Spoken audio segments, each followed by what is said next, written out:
Okay, welcome back in. I haven't done a video on football for a little while. Figured I'd get caught up on some signings that have happened and that I have yet to cover.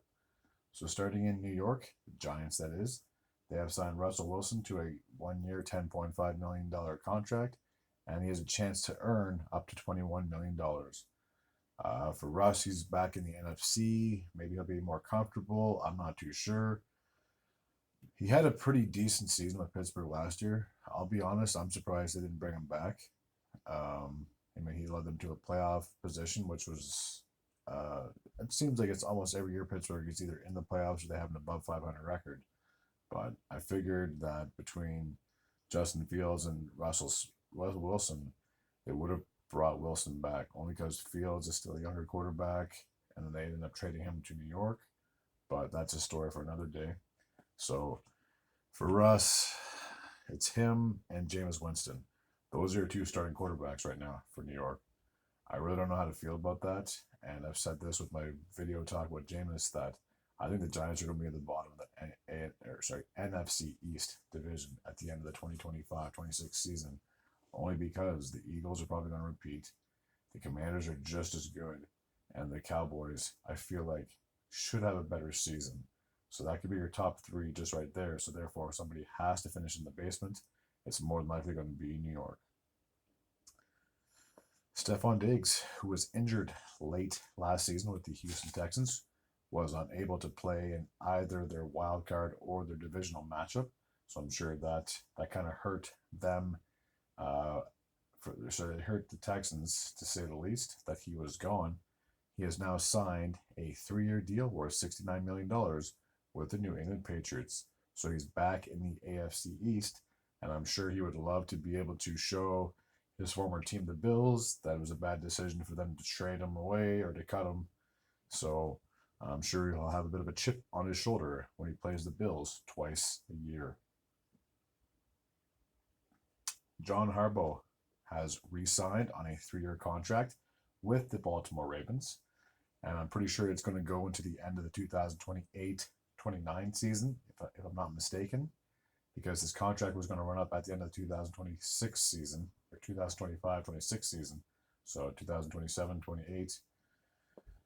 Yeah, so he has come back to Baltimore, and the crazy thing is they've only had a handful of coaches during their tenure as a team from the late 90s until now. I'm pretty sure they've only had 2 coaches, if I'm not mistaken, maybe 3, but I'm pretty sure it's just been 2. But anyway, that's besides the point. Fantastic coach, future Hall of Fame coach. There's no ands, ifs, or buts about it. I'm sure he would just love to be able to add another Lombardi to his name.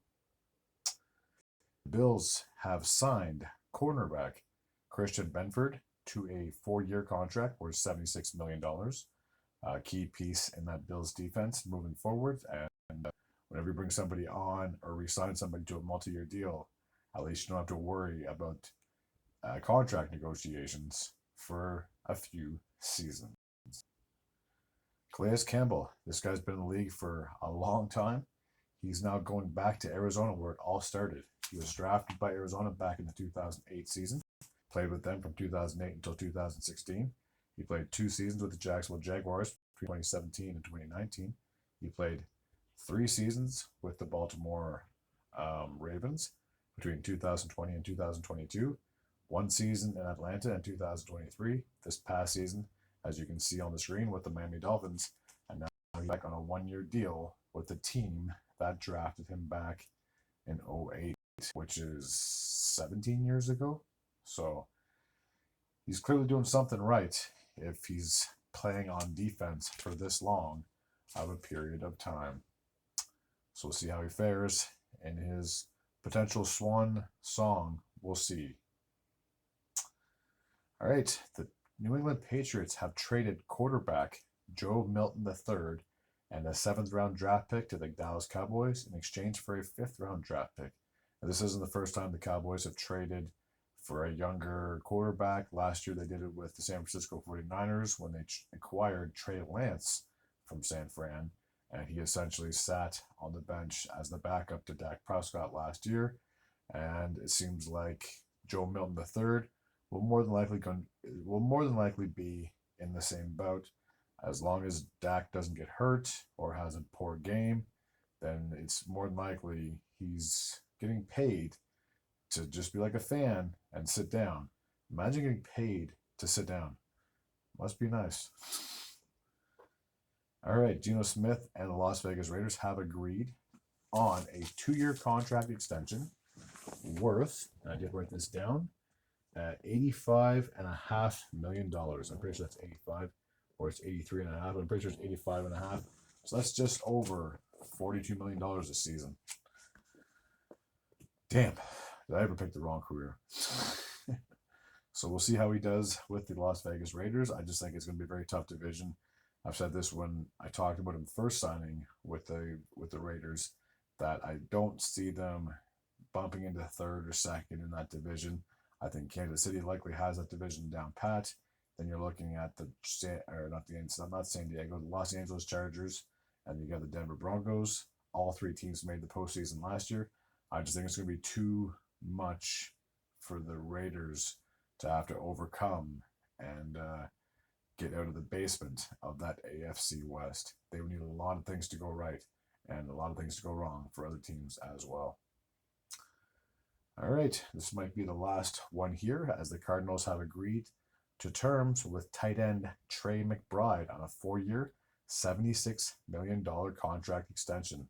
So a key piece in that offense, and anytime you can bring a tight end back, especially if they can put up the numbers that you need them to and block, then you're doing something right in the management office. All right, that's going to take care of this video. I think I'm at the 7-minute mark as we speak. As always, if you're new to this channel and you like this type of content, feel free to hit the sub button. I'd be very grateful and very appreciative as well. Until next time, and as always, take care.